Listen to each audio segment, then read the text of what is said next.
Hey guys, so I've got a couple of little power supply adapter transformer thingies here. I don't know what to call them, but I put these all together. I got two of them.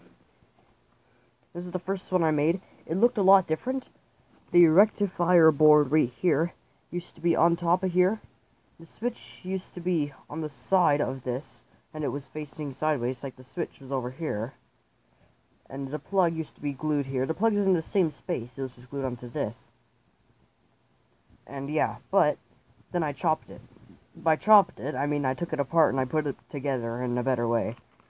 I put it onto a piece of cardboard and I put pencils on the bottom so it wouldn't bend. And yeah, so it turns the 120 volts goes in here. I like how this one, the cord is removable. But yeah, this one, the 120 volts goes in there, goes through the switch. It's on right now. I guess I should turn that off.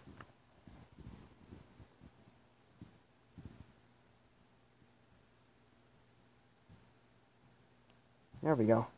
Always gotta kill the little capacitor there so it doesn't shock me even when it's off. But yeah, the wires go from here into the switch. Well, one of them goes into the switch. The other one just goes directly in here. But one of them goes into the switch and then into here. This transformer turns it from the 120 volts into 12. 12 volts comes out of these little green wires here. AC. And they go into this rectifier board. You can't really see it very good because it's the same color as the cardboard and it's under tape. But yeah, there's the rectifier board there. I took the plug, the transformer, and the rectifier out of a boombox, a CD player, radio, cassette player thing.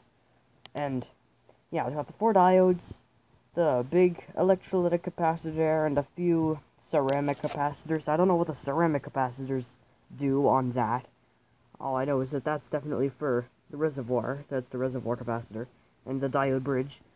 But yeah, and then the output wires come out of the other corner there. The input wires, the AC, go in that corner, and they come out that corner, the opposite corner. And your positive, negative DC current. And yeah. This one is smaller, and I glued it together instead of taped it. The only tape that's used is on the transformer because the glue does not stick to the metal of the transformer. But yeah, this one's very similar. It's much smaller, and it's 2 volts less. This one's 10 volts. That one's 12. This one I like better though, because sorry about that. Because this one is AC and DC switchable. That little switch in there can switch it from AC or DC. And yeah, so the 120 volts goes in here. The wire is not removable on this one. I took this out of a cassette player, this transformer, and it comes out there. One of these here, it just goes right into your output. Here's your negative output for DC. And yeah, that's this wire here. This wire comes right out of the transformer and right out to the negative. The other wire goes into that switch. And then it goes into that switch, and when the switch is on one side, it goes out one prong, which just makes the wire just, you know, right into the switch, right out the red wire there, the positive. So it bypasses everything and it just goes right to your output, just like this one here. You flick it to the other way, and it goes through a rectifier. This rectifier is a lot simpler than that one. This one only has 1 diode. It's a half-wave rectifier. That's a full-wave rectifier, but it still works very nicely. You got a big reservoir capacitor there.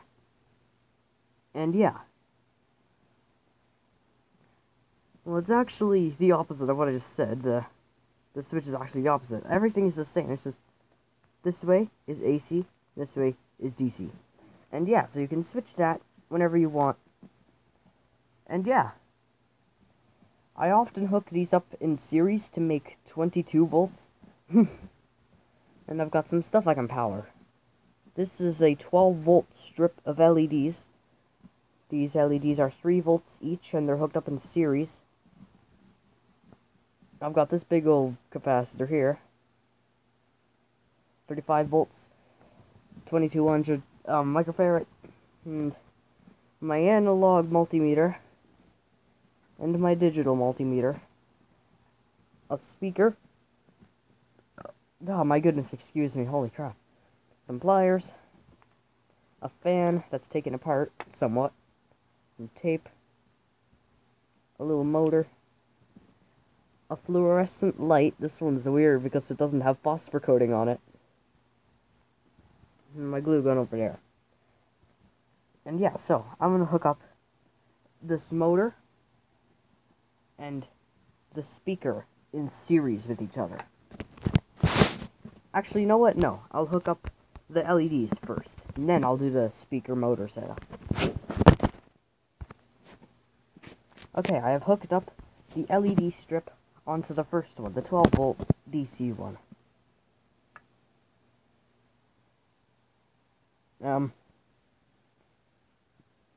Excuse me?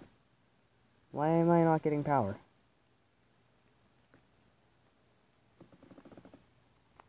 Oh, the plug wasn't in all the way there. There we go. But yeah, 2 orange ones and 2 green ones. They're actually pretty bright. This was also out of a boombox. It had a 3 CD switcher mechanism in there, and you could see inside of it. It was transparent.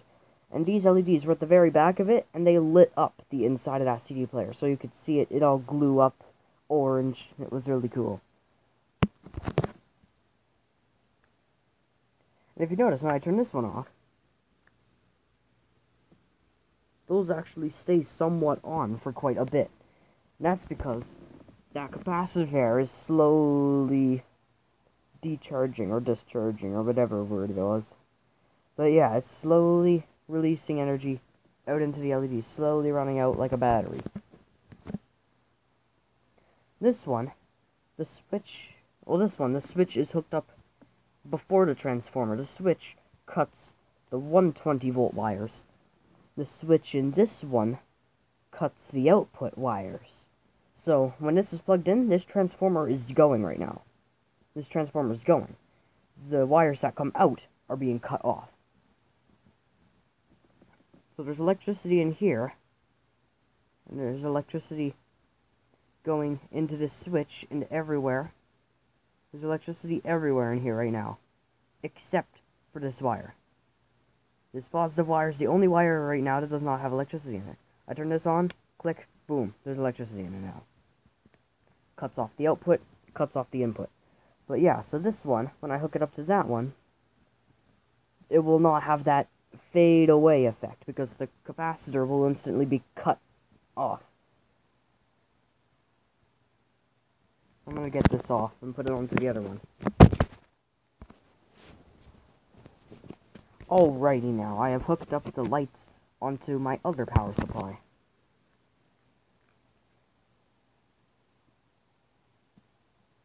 Face flat, face perfectly up, would ya? Oh, for frick's sake. Eh. But yeah, now it's on DC mode. Click. It doesn't look very much different to the camera, but they are a slightly dimmer, just ever so slightly dimmer.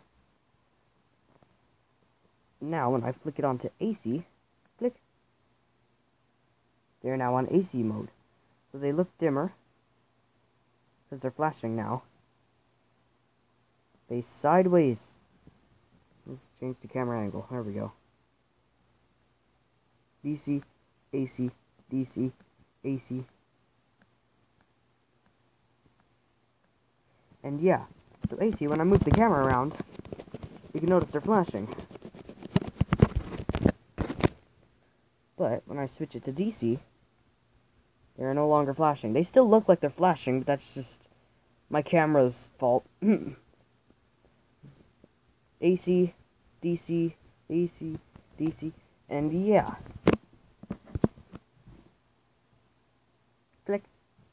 See, there's no, like, wind down or whatever. Alright, now I'm gonna hook up the speaker and motor setup.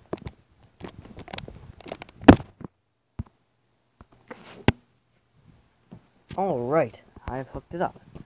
Now I've got a little motor, and I've got it hooked up in series with the speaker. There's the motor there. Hooked up. It goes from this power supply to this, to the speaker, to the motor, to the other power supply. So these are all in series. The two power supplies and the speaker and the motor are all hooked up into one circuit in series. So since this one cuts off the output, this one needs to be on in order for it to run. So I can have this one on and this one off, but I cannot have this one on and this one off. It will not work.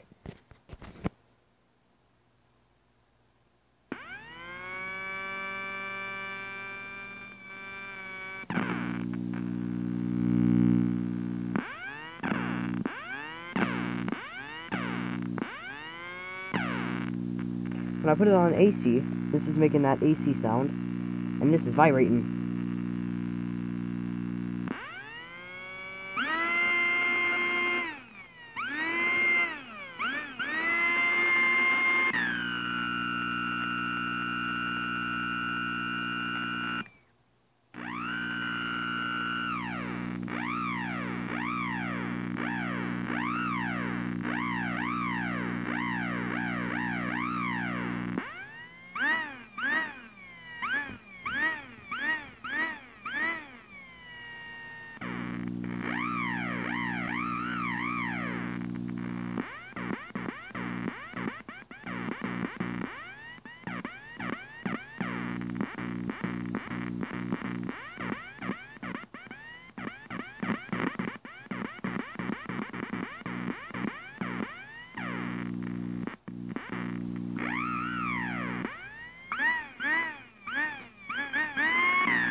It's pretty freaking cool. It makes some nice sounds.